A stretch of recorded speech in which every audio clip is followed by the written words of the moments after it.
Sir നിങ്ങൾ വരുന്ന വഴിക്ക് പലതവണ നിങ്ങളെ തടയാൻ നോക്കി, എംപിമാരെ തടയാൻ നോക്കി. ആദ്യം ബസ് വെച്ച് തടഞ്ഞു, പിന്നീട് ബാരിക്കേഡിങ് ഇട്ട് തടഞ്ഞു.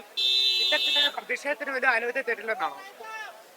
എംപിമാർക്ക് പോലും സഞ്ചാര സ്വാതന്ത്ര്യം നിഷേധിക്കുന്ന ഒരു രാജ്യമായിട്ട് ഈ ജനാധിപത്യ രാജ്യം മാറിയെന്ന് ലോകം കണ്ടുകൊണ്ടിരിക്കുകയാണ്. 2 മണിക്കൂർ ഡൽഹി പോലീസുമായി തർക്കിച്ച് അവരുടെ തടസ്സങ്ങളെ അതിജീവിച്ചിട്ടാണ് ഞങ്ങൾ ഇവിടെ വന്നത്. ഗാന്ധി സ്മൃതിയിൽ വന്ന് ജനഗണമന പാടി സമാധാനത്തിന്റെ സന്ദേശം. പ്രധാനമന്ത്രിക്ക് അല്പ സദ്ബുദ്ധി ഉണ്ടാകണേ എന്നുള്ളതാണ് ഞങ്ങൾ ഇപ്പോൾ ആഗ്രഹിക്കുന്നത്. അദ്ദേഹം സാമൂഹ്യ മാധ്യമങ്ങളിൽ കുറിച്ചിട്ടു ഉത്തരവാദികൾക്കെതിരെ നടപടിയെടുക്കുമെന്ന്. എന്ത് നടപടിയാണ് എടുത്തത്?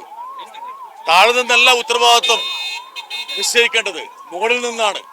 മന്ത്രി ആദ്യം പുറത്തു പോകണം. അങ്ങനെ വേണം ഉത്തരവാദിത്വം ആരംഭിക്കാൻ വേണ്ടി. ആ ഒരു സന്ദേശം നൽകാൻ വേണ്ടിയാണ് ഞങ്ങൾ ഗാന്ധി സ്മൃതിയിലേക്ക് വന്നത്.